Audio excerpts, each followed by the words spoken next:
The Man with the Twisted Lip. Welcome to The Man with the Twisted Lip, one of Sherlock Holmes's most intriguing cases, where appearances deceive and a simple mystery of disappearance leads to a startling truth.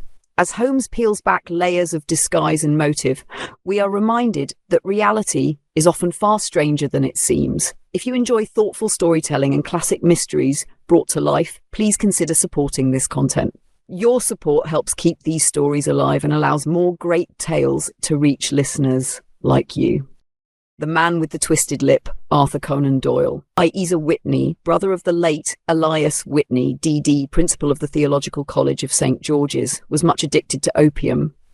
The habit grew upon him, as I understand, from some foolish freak when he was at college. For having read De Quincey's description of his dreams and sensations, he had drenched his tobacco with laudanum in an attempt to produce the same effects.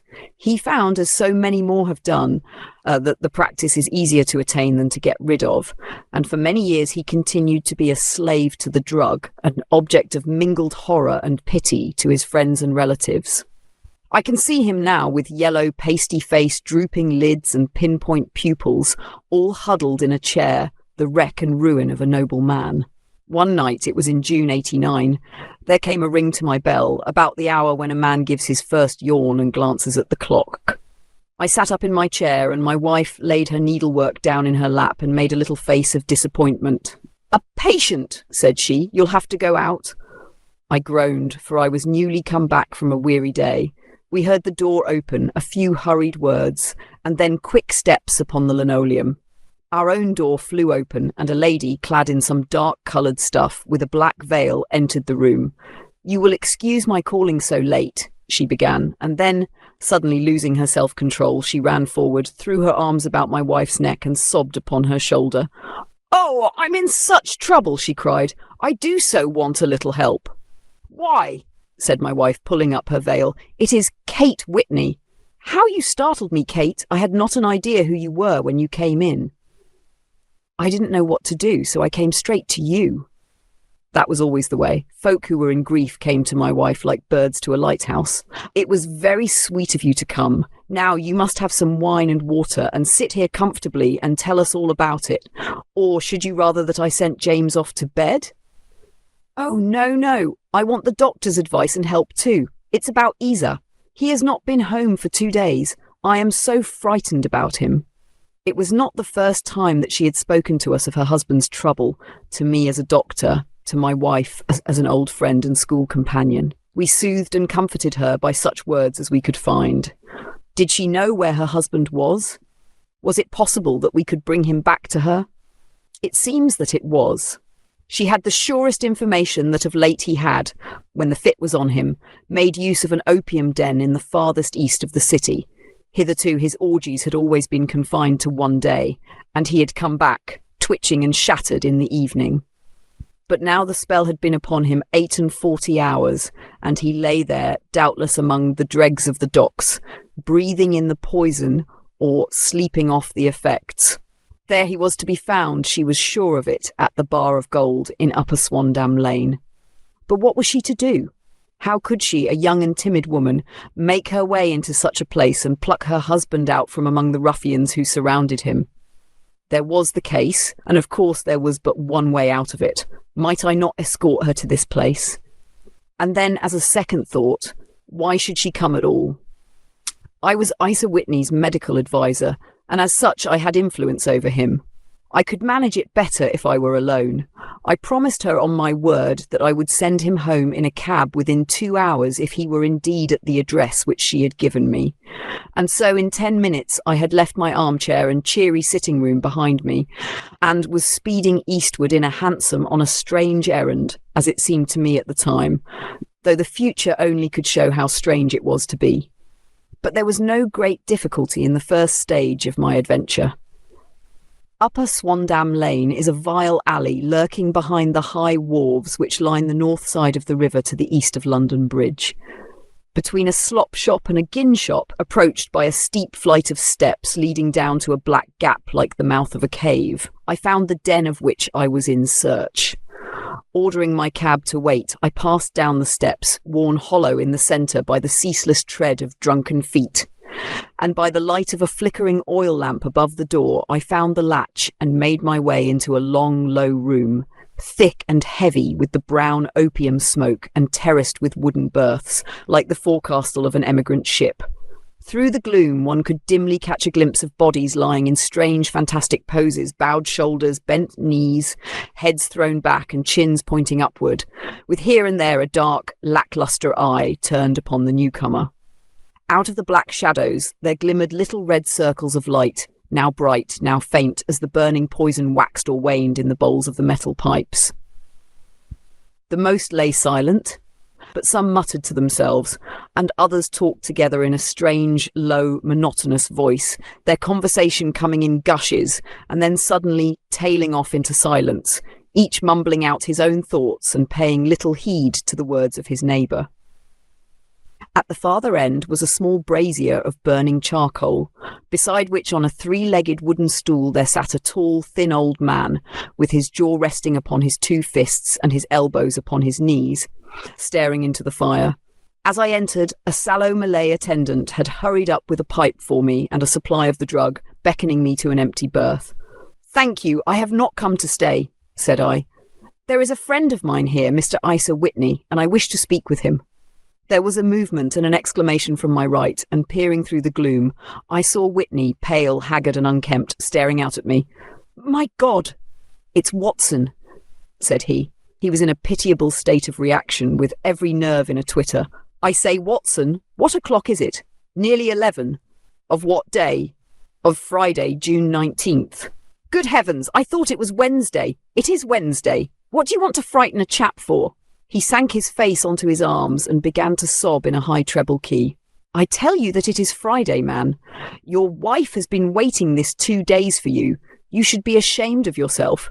"So I am, but you've got mixed, Watson, for I have only been here a few hours, 3 pipes, 4 pipes, I forget how many. But I'll go home with you. I wouldn't frighten Kate, poor little Kate. Give me your hand. Have you a cab?" "Yes, I have one waiting." "Then I shall go in it. But I must owe something. Find what I owe, Watson. I am all off colour. I can do nothing for myself." I walked down the narrow passage between the double row of sleepers, holding my breath to keep out the vile, stupefying fumes of the drug, and looking about for the manager. As I passed the tall man who sat by the brazier, I felt a sudden pluck at my skirt, and a low voice whispered, "Walk past me, and then look back at me." The words fell quite distinctly upon my ear. I glanced down. They could only have come from the old man at my side, and yet he sat now as absorbed as ever, very thin, very wrinkled, bent with age, an opium pipe dangling down from between his knees, as though it had dropped in sheer lassitude from his fingers. I took 2 steps forward and looked back.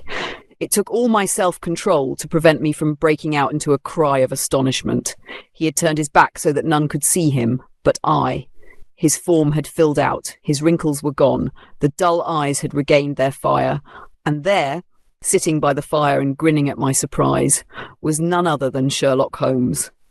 He made a slight motion to me to approach him, and instantly, as he turned his face half round to the company once more, subsided into a doddering, loose-lipped senility. "Holmes!" I whispered, "what on earth are you doing in this den?" "As low as you can," he answered. "I have excellent ears. If you would have the great kindness to get rid of that sottish friend of yours, I should be exceedingly glad to have a little talk with you." "I have a cab outside." "Then pray send him home in it. You may safely trust him, for he appears to be too limp to get into any mischief. I should recommend you also to send a note by the cabman to your wife to say that you have thrown in your lot with me. If you will wait outside, I shall be with you in 5 minutes." It was difficult to refuse any of Sherlock Holmes' requests, for they were always so exceedingly definite and put forward with such a quiet air of mastery. I felt, however, that when Whitney was once confined in the cab, my mission was practically accomplished, and for the rest, I could not wish anything better than to be associated with my friend in one of those singular adventures which were the normal condition of his existence. In a few minutes I had written my note, paid Whitney's bill, led him out to the cab and seen him driven through the darkness. In a very short time, a decrepit figure had emerged from the opium den, and I was walking down the street with Sherlock Holmes, For 2 streets he shuffled along with a bent back and an uncertain foot. Then, glancing quickly round, he straightened himself out and burst into a hearty fit of laughter. "I suppose, Watson," said he, "that you imagine that I have added opium smoking to cocaine injections and all the other little weaknesses on which you have favoured me with your medical views. I was certainly surprised to find you there, but not more so than I to find you. I came to find a friend, and I to find an enemy." "An enemy?" "Yes, one of my natural enemies, or shall I say my natural prey.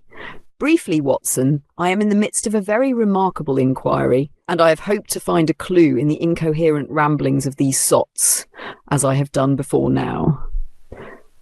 Had I been recognised in that den, my life would not have been worth an hour's purchase, for I have used it before now for my own purposes, and the rascally lascar who runs it has sworn to have vengeance upon me.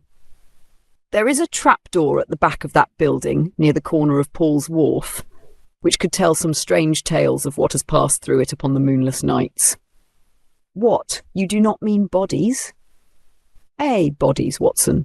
We should be rich men if we had £1,000 for every poor devil who has been done to death in that den. It is the vilest murder trap on the whole riverside, and I fear that Neville St. Clair has entered it never to leave it more. But our trap should be here."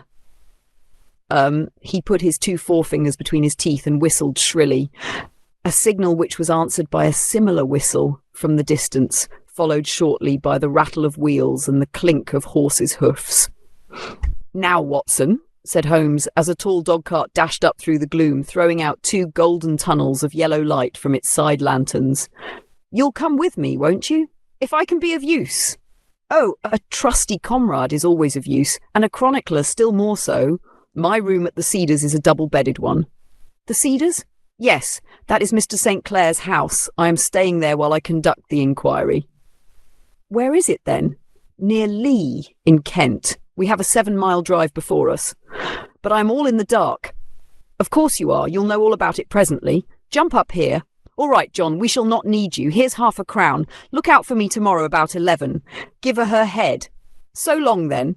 He flicked the horse with his whip, and we dashed away through the endless succession of sombre and deserted streets, which widened gradually until we were flying across a broad, balustraded bridge, with the murky river flowing sluggishly beneath us. Beyond lay another dull wilderness of bricks and mortar, its silence broken only by the heavy, regular footfall of the policeman or the songs and shouts of some belated party of revellers. A dull wrack was drifting slowly across the sky, and a star or 2 twinkled dimly here and there through the rifts of the clouds. Holmes drove in silence, with his head sunk upon his breast, and the air of a man who is lost in thought, while I sat beside him, curious to learn what this new quest might be which seemed to tax his powers so sorely, and yet afraid to break in upon the current of his thoughts. We had driven several miles, and were beginning to get to the fringe of the belt of suburban villas, when he shook himself, shrugged his shoulders, and lit up his pipe with the air of a man who has satisfied himself that he is acting for the best. "You have a grand gift of silence, Watson," said he. "It makes you quite invaluable as a companion. 'Pon my word, it is a great thing for me to have someone to talk to, for my own thoughts are not over pleasant. I was wondering what I should say to this dear little woman tonight when she meets me at the door. You forget that I know nothing about it. I shall just have time to tell you the facts of the case before we get to Lee. It seems absurdly simple, and yet somehow I can get nothing to go upon. There's plenty of thread, no doubt, but I can't get the end of it into my hand. Now I'll state the case clearly and concisely to you, Watson, and maybe you can see a spark where all is dark to me." "Proceed, then." "Some years ago, to be definite, in May 1884, there came to Lee a gentleman, Neville St. Clair by name, who appeared to have plenty of money. He took a large villa, laid out the grounds very nicely, and lived generally in good style. By degrees, he made friends in the neighbourhood, and in 1887 he married the daughter of a local brewer, by whom he now has 2 children. He had no occupation, but was interested in several companies and went into town as a rule in the morning, returning by the 5:14 from Cannon Street every night. Mr. St. Clair is now 37 years of age. is a man of temperate habits, a good husband, a very affectionate father, and a man who is popular with all who know him. I may add that his whole debts at the present moment, as far as we have been able to ascertain, amount to £88 tenzens, while he has £220 standing to his credit in the Capital and Counties Bank. There is no reason, therefore, to think that money troubles have been weighing upon his mind. Last Monday, Mr. Neville St. Clair went into town rather earlier than usual, remarking before he started that he had 2 important commissions to perform and that he would bring his little boy home a box of bricks. Now, by the merest chance, his wife received a telegram upon this same Monday, very shortly after his departure, to the effect that a small parcel of considerable value, which she had been expecting, was waiting for her at the offices of the Aberdeen Shipping Company. Now, if you are well up in your London, you will know that the office of the company is in Fresno Street, which branches out of Upper Swandam Lane where you found me tonight. Mrs. St. Clair had her lunch, started for the city, did some shopping, proceeded to the company's office, got her packet, and found herself at exactly 4:35 walking through Swandam Lane on her way back to the station. Have you followed me so far? It is very clear. If you remember, Monday was an exceedingly hot day, and Mrs. St. Clair walked slowly, glancing about in the hope of seeing a cab, as she did not like the neighbourhood in which she found herself. While she was walking in this way down Swandam Lane, she suddenly heard an ejaculation or cry, and was struck cold to see her husband looking down at her and, as it seemed to her, beckoning to her from a second-floor window. The window was open, and she distinctly saw his face, which she describes as being terribly agitated. He waved his hands frantically to her, and then vanished from the window so suddenly that it seemed to her that he had been plucked back by some irresistible force from behind. One singular point which struck her quick feminine eye was that although he wore some dark coat such as he had started to town in, he had on neither collar nor necktie. Convinced that something was amiss with him, she rushed down the steps, for the house was none other than the opium den in which you found me tonight. And running through the front room, she attempted to ascend the stairs which led to the first floor. At the foot of the stairs, however, she met this Lascar scoundrel of whom I have spoken, who thrust her back and, aided by a Dane who acts as assistant there, pushed her out into the street. Filled with the most maddening doubts and fears, she rushed down the lane and, by rare good fortune, met in Fresno Street a number of constables with an inspector, all on their way to their beat. The inspector and 2 men accompanied her back, and in spite of the continued resistance of the proprietor, they made their way to the room in which Mr. St. Clair had last been seen. There was no sign of him there. In fact, in the whole of that floor there was no one to be found save a crippled wretch of hideous aspect who, it seems, made his home there. Both he and the Lascar stoutly swore that no one else had been in the front room during the afternoon. So determined was their denial that the inspector was staggered, and had almost come to believe that Mrs. St. Clair had been deluded when, with a cry, she sprang at a small deal box which lay upon the table and tore the lid from it. Out there fell a cascade of children's bricks. It was the toy which he had promised to bring home. This discovery, and the evident confusion which the cripple showed, made the inspector realise that the matter was serious. The rooms were carefully examined, and results all pointed to an abominable crime. The front room was plainly furnished as a sitting room, and led into a small bedroom, which looked out upon the back of one of the wharves. Between the wharf and the bedroom window is a narrow strip which is dry at low tide but is covered at high tide with at least 4.5 feet of water. The bedroom window was a broad one and opened from below. On examination, traces of blood were to be seen upon the windowsill, and several scattered drops were visible upon the wooden floor of the bedroom. Thrust away behind a curtain in the front room were all the clothes of Mr. Neville St. Clair, with the exception of his coat. His boots, his socks, his hat, and his watch, all were there. There were no signs of violence upon any of these garments, and there were no other traces of Mr. Neville St. Clair. Out of the window he must apparently have gone, for no other exit could be discovered, and the ominous bloodstains upon the sill gave little promise that he could save himself by swimming, for the tide was at its very highest at the moment of the tragedy. And now, as to the villains who seemed to be immediately implicated in the matter. The Lascar was known to be a man of the vilest antecedents, but as by Mrs. St. Clair's story, he was known to have been at the foot of the stair within a very few seconds of her husband's appearance at the window. He could hardly have been more than an accessory to the crime.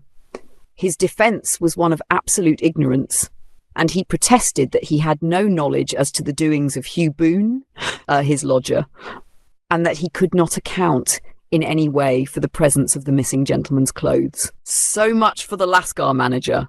Now for the sinister cripple who lives upon the second floor of the Opium den, and who was certainly the last human being whose eyes rested upon Neville St. Clair. His name is Hugh Boone, and his hideous face is one which is familiar to every man who goes much to the city. He is a professional beggar, though in order to avoid the police regulations he pretends to a small trade in wax vestas. Some little distance down Threadneedle Street, upon the left-hand side, there is, as you may have remarked, a small angle in the wall. Here it is that this creature takes his daily seat, cross-legged with his tiny stock of matches on his lap, and as he is a piteous spectacle, a small rain of charity descends into the greasy leather cap which lies upon the pavement beside him. I have watched the fellow more than once before ever I thought of making his professional acquaintance, and I have been surprised at the harvest which he has reaped in a short time. His appearance, you see, is so remarkable that no one can pass him without observing him. A shock of orange hair, a pale face disfigured by a horrible scar, which, by its contraction, has turned up the outer edge of his upper lip, a bulldog chin, and a pair of very penetrating dark eyes, which present a singular contrast to the colour of his hair, all mark him out from amid the common crowd of mendicants, and so too does his wit, for he is ever ready with a reply to any piece of chaff which may be thrown at him by the passers-by.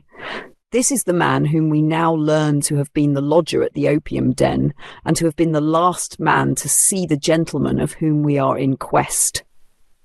"But a cripple," said I. "What could he have done single-handed against a man in the prime of life?" "He is a cripple in the sense that he walks with a limp, but in other respects he appears to be a powerful and well-nurtured man. Surely your medical experience would tell you, Watson, that weakness in one limb is often compensated for by exceptional strength in the others." "Pray, continue your narrative." Mrs. St. Clair had fainted at the sight of the blood upon the window, and she was escorted home in a cab by the police, as her presence could be of no help to them in their investigations. Inspector Barton, who had charge of the case, made a very careful examination of the premises, but without finding anything which threw any light upon the matter. One mistake had been made in not arresting Boone instantly, as he was allowed some few minutes during which he might have communicated with his friend the Lascar. But this fault was soon remedied, and he was seized and searched, without anything being found which could incriminate him.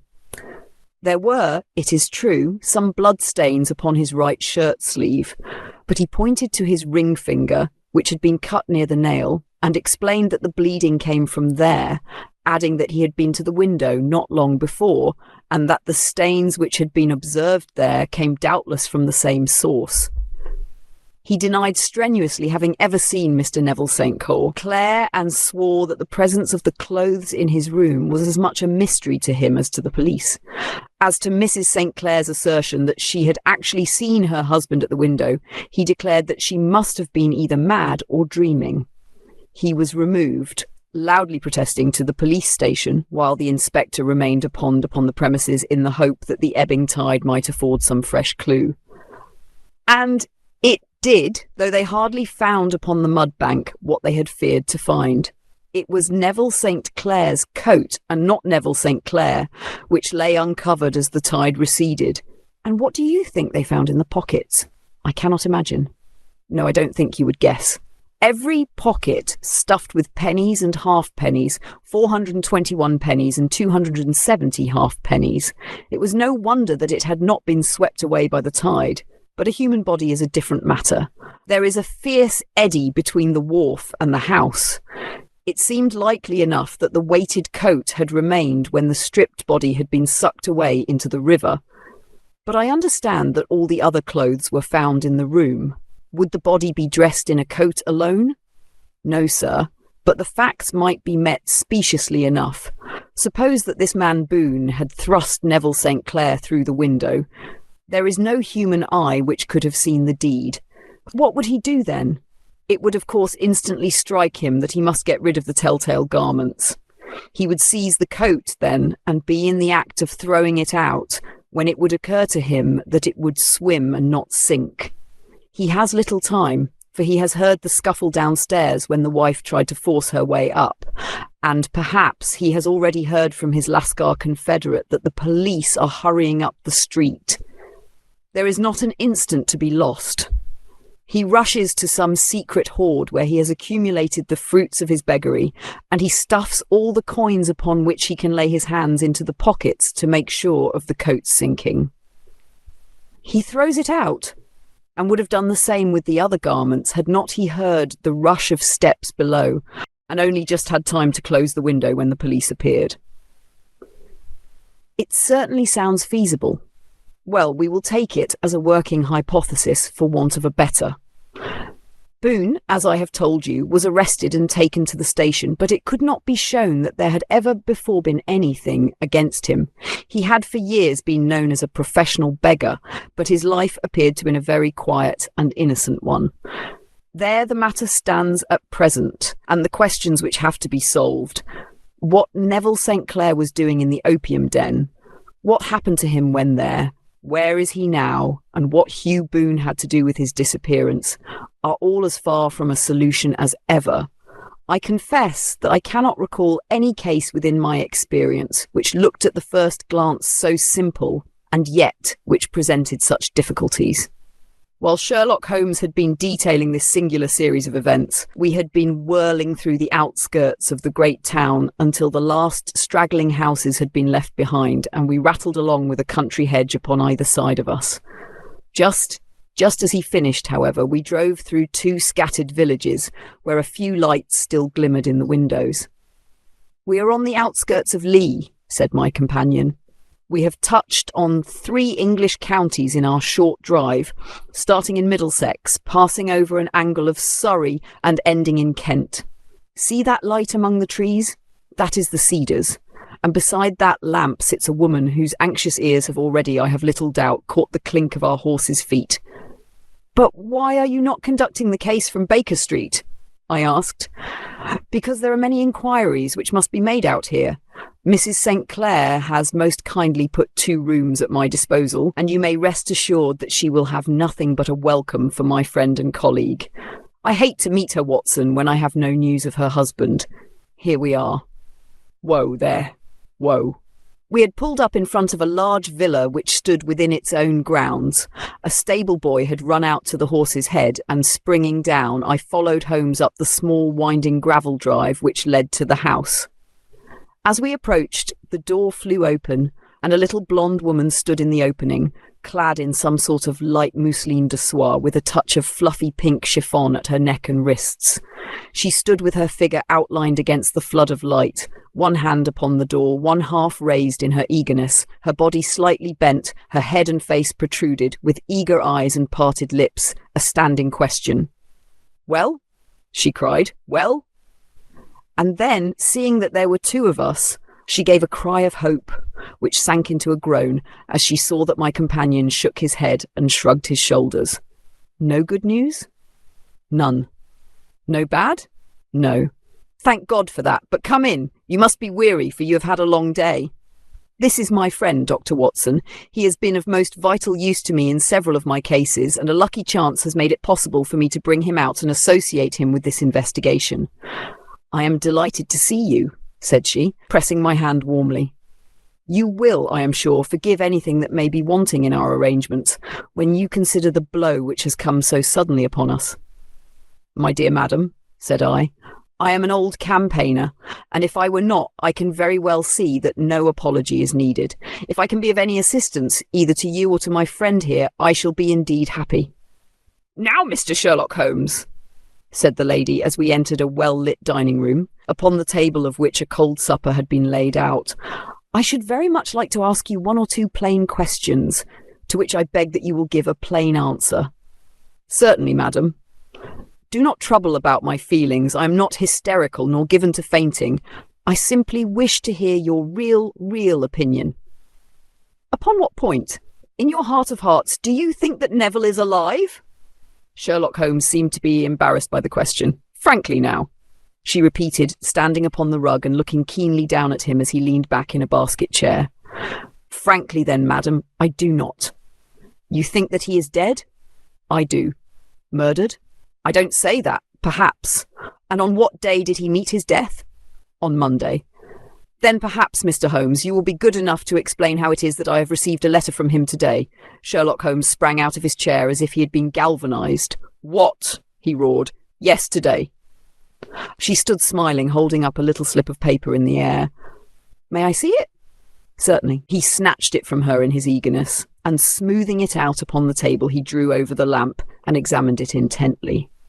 I had left my chair and was gazing at it over his shoulder. The envelope was a very coarse one and was stamped with the Gravesend postmark and with the date of that very day, or rather of the day before, for it was considerably after midnight. "Coarse writing," murmured Holmes. "Surely this is not your husband's writing, madam?" "No, but the enclosure is." "I perceive also that whoever addressed the envelope had to go and inquire as to the address." "How can you tell that?" "The name, you see, is in perfectly black ink, which has dried itself. The rest is of the greyish colour, which shows that blotting paper has been used. If it had been written straight off and then blotted, none would be of a deep black shade. This man has written the name, and there has then been a pause before he wrote the address, which can only mean that he was not familiar with it. It is, of course, a trifle, but there is nothing so important as trifles. Let us now see the letter. Ha! There's been an enclosure here. Yes, there was a ring, his signet ring. And you are sure that this is your husband's hand?" "One of his hands." "One? His hand when he wrote hurriedly. It is very unlike his usual writing, and yet I know it well." "Dearest, do not be frightened. All will come well. There is a huge error which it may take some little time to rectify. Wait in patience. Neville, written in pencil upon the fly-leaf of a book, octavo size, no watermark. Hum, posted to today in Gravesend by a man with a dirty thumb, and the flap has been gummed, if I am not very much in error, by a person who had been chewing tobacco. And you have no doubt that it is your husband's hand, madam?" "None. Neville wrote those words. And they were posted today at Gravesend. Well, Mrs. St. Clair, the clouds lighten, though I should not venture to say that the danger is over." "But he must be alive, Mr. Holmes, unless this is a clever forgery to put us on the wrong scent. The ring, after all, proves nothing. It may have been taken from him." No, it is. It is his very own writing." "Very well. It may, however, have been written on Monday and only posted today." "That is possible. If so, much may have happened between." "Oh, you must not discourage me, Mr. Holmes. I know that all is well with him. There is so keen a sympathy between us that I should know if evil came upon him. On the very day that I saw him last, he cut himself in the bedroom, and yet I, in the dining room, rushed upstairs instantly with the utmost certainty that something had happened. Do you think that I would respond to such a trifle and yet be ignorant of his death? I have seen too much not to know that the impression of a woman may be more valuable than the conclusion of an analytical reasoner, and in this letter you certainly have a very strong piece of evidence to corroborate your view. But if your husband is alive and able to write letters, why should he remain away from you? I cannot imagine. It is unthinkable. And on Monday he made no remarks before leaving you? No. And you were surprised to see him in Swandam Lane? Very much so. Was the window open? Yes. Then he might have called to you? He might. He only, as I understand, gave an inarticulate cry? Yes. A call for help, you thought? Yes. He waved his hands. But it might have been a cry of surprise, a Astonishment at the unexpected sight of you might cause him to throw up his hands. It is possible. And you thought he was pulled back? He disappeared so suddenly. He might have leaped back. You did not see anyone else in the room? No, but this horrible man confessed to having been there, and the Lascar was at the foot of the stairs. Quite so. Your husband, as far as you could see, had his ordinary clothes on, but without his collar or tie. I distinctly saw his bare throat. Had he ever spoken of Swandam Lane? Never. Had he ever showed any signs of having taken opium? Never. Thank you, Mrs. St. Clair. Those are the principal points about which I wish to be absolutely clear. We shall now have a little supper and then retire, for we may have a very busy day tomorrow. A large and comfortable double-bedded room had been placed at our disposal, and I was quickly between the sheets, for I was weary after my night of adventure. Sherlock Holmes was a man, however, who, when he had an unsolved problem upon his mind, would go for days, and even for a week, without rest, turning it over, rearranging his facts, looking at it from every point of view until he had either fathomed it or convinced himself that his data were insufficient. It was soon evident to me that he was now preparing for an all-night sitting. He took off his coat and waistcoat, put on a large blue dressing gown, and then wandered about the room collecting pillows from his bed and cushions from the sofa and armchairs. With these he constructed a sort of Eastern divan, upon which he perched himself cross-legged with an ounce of shag tobacco and a box of matches laid out in front of him. In the dim light of the lamp I saw him sitting there, an old briar pipe between his lips, his eyes fixed vacantly upon the corner of the ceiling, the blue smoke curling up from him, silent, motionless, with the light shining upon his strong-set aquiline features. So he sat as I dropped off to sleep, and so he sat when a sudden ejaculation caused me to wake up, and I found the summer sun shining into the apartment. The pipe was still between his lips, the smoke still curled upward, and the room was full of a dense tobacco haze, but nothing remained of the heap of shag which I had seen upon the previous night. "Awake, Watson?" he asked. "Yes." "Game for a morning drive?" "Certainly." "Then dress. No one is stirring yet, but I know where the stable boy sleeps, and we shall soon have the trap out." He chuckled to himself as he spoke, his eyes twinkled, and he seemed a different man to the sombre thinker of the previous night. As I dressed, I glanced at my watch. It was no wonder that no one was stirring. It was 25 minutes past 4. I had hardly finished when Holmes returned with the news that the boy was putting in the horse. "I want to test a little theory of mine," said he, pulling on his boots. "I think, Watson, that you are now standing in the presence of one of the most absolute fools in Europe. I deserve to be kicked from here to Charing Cross, but I think I have the key of the affair now." "And where is it?" I asked, smiling. "In the bathroom," he answered. "Oh, yes, I am not joking," he continued, seeing my look of incredulity. "I have just been there, and I have taken it out, and I have got it in this Gladstone bag. Come on, my boy, and we shall see whether it will not fit the lock." We made our way downstairs as quietly as possible and out into the bright morning sunshine. In the road stood our horse and trap, with the half-clad stable boy waiting at the head. We both sprang in, and away we dashed down the London road. A few country carts were stirring, bearing in vegetables to the metropolis, but the lines of villas on either side were as silent and lifeless as some city in a dream. "It has been in some points a singular case," said Holmes, flicking the horse on into a gallop. "I confess that I have been as blind as a mole, but it is better to learn wisdom late than never to learn it at all." In town, the earliest risers were just beginning to look sleepily from their windows as we drove through the streets of the Surrey side. Passing down the Waterloo Bridge Road, we crossed over the river and, dashing up Wellington Street, wheeled sharply to the right and found ourselves in Bow Street. Sherlock Holmes was well known to the force, and the two constables at the door saluted him. One of them held the horse's head while the other led us in. "Who is on duty?" asked Holmes. "Inspector Bradstreet, sir." "Ah, Bradstreet. How are you?" A tall, stout official had come down the stone-flagged passage in a peaked cap and frogged jacket. "I wish to have a quiet word with you, Bradstreet." "Certainly, Mr. Holmes. Step into my room here." It was a small office-like room with a huge ledger upon the table and a telephone projecting from the wall. The inspector sat down at his desk. "What can I do for you, Mr. Holmes?" "I called about that beggarman Boone, the one who was charged with being concerned in the disappearance of Mr. Neville St. Clair of Lee." "Yes, he was brought up and remanded for further inquiries." "So I heard. You have him here?" "In the cells." "Is he quiet?"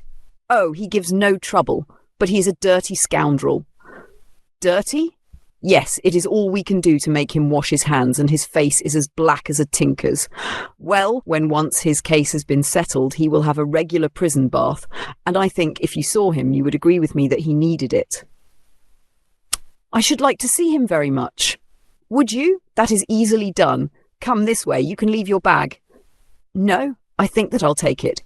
"Very good. Come this way, if you please." He led us down a passage, opened a barred door, passed down a winding stair, and brought us to a whitewashed corridor with a line of doors on each side. "The third on the right is his," said the inspector. "Here it is." He quietly shot back a panel in the upper part of the door and glanced through. "He is asleep," said he. "You can see him very well." We both put our eyes to the grating. The prisoner lay with his face towards us, in a very deep sleep, breathing slowly and heavily. He was a middle-sized man, coarsely clad as became his calling, with a coloured shirt protruding through the rent in his tattered coat. He was, as the inspector had said, extremely dirty, but the grime which covered his face could not conceal its repulsive ugliness. A broad wheal from an old scar ran right across it from eye to chin, and by its contraction had turned up one side of the upper lip so that 3 teeth were exposed in a perpetual snarl. A shock of very bright red hair grew low over his eyes and forehead. "He's a beauty, isn't he?" said the inspector. "He certainly needs a wash," remarked Holmes. I had an idea that he might, and I took the liberty of bringing the tools with me. He opened the Gladstone bag as he spoke and took out, to my astonishment, a very large bath sponge. He! You are a funny one," chuckled the inspector. "Now, if you will have the great goodness to open that door very quietly, we will soon make him cut a much more respectable figure." "Well, I don't know why not," said the inspector. "He doesn't look a credit to the Bow Street cells, does he?" He slipped his key into the lock, and we all very quietly entered the cell. The sleeper half turned and then settled down once more into a deep slumber. Holmes stooped to the water jug, moistened his sponge, and then rubbed it twice vigorously across and down the prisoner's face. "Let me introduce you," he shouted, "to Mr. Neville St. Clair of Lee in the county of Kent. Never in my life have I seen such a sight." The man's face peeled off under the sponge like the bark from a tree. Gone was the coarse brown tint. Gone, too, was the horrid scar which had seamed it across, and the twisted lip which had given the repulsive sneer to the face. A twitch brought away the tangled red hair, and there, sitting up in his bed, was a pale, sad-faced, refined-looking man, black-haired and smooth-skinned, rubbing his eyes and staring about him with sleepy bewilderment. Then, suddenly realising the exposure, he broke into a scream and threw himself down with his face to the pillow.